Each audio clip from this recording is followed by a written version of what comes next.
Гимназия работала в свое время 34 труженицы тыла. И вот весь как раз вот материал здесь у нас собран. Это краткая биографическая информация о них и их как раз воспоминания. Свой проект представляет первая гимназия Лаишева. Он об учителях-труженицах тыла. В годы войны в Лаишевском районе работали 7 школ. В них преподавали 64 учителя. Сегодня их воспоминания о жизни в тылу записаны учениками. И личные вещи хранятся в музее школы. Они не только учили детей и воспитывали патриотизм, любовь к Отечеству, а также свободное от работы время. Они выходили на сельскохозяйственные работы.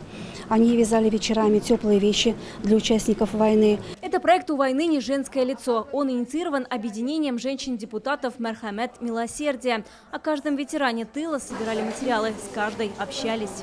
Сама идея этого социально-гуманитарного проекта «У войны не женское лицо», она была очень правильной, потому что не было такой информационной насыщенности вокруг этой темы. Сегодня точно в каждом районе абсолютно знают, кто из женщин этого района ушел на фронт, кто воевал, где воевал, кто вернулся, а кто, увы, погиб на войне. В Лаишевском районе сейчас 208 тружениц тыла. Они работали на заводах, в госпиталях, школах и колхозах. Хрупкие и ранимые, совсем девчонки, мужественно вносили свой вклад в победу. Меня завербовали на военный завод на 16-й.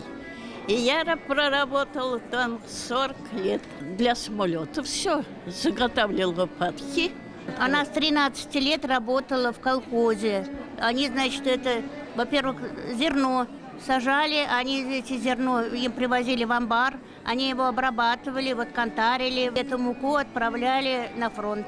По каждому из них проводится работа благодаря нашим волонтерам, нашим добрым людям, наши политики, работники соцзащиты. Конечно, они под ежедневным пристальным вниманием. Истории тружениц тыла в этом году публиковали в газетах и показывали по ТВ. Теперь материалы будут храниться в Госархиве Республики. Итогом первого этапа проекта «У войны не женское лицо» стало издание одноименной книги. Здесь собраны воспоминания живых участниц Великой Отечественной войны. Итогом второго проекта будет точно такая же книга. Ведь главная цель проекта – сохранить память о героическом прошлом женщин. Вероника Гайнудинова, Марат Зайдуллин, ТНВ, Лаишева.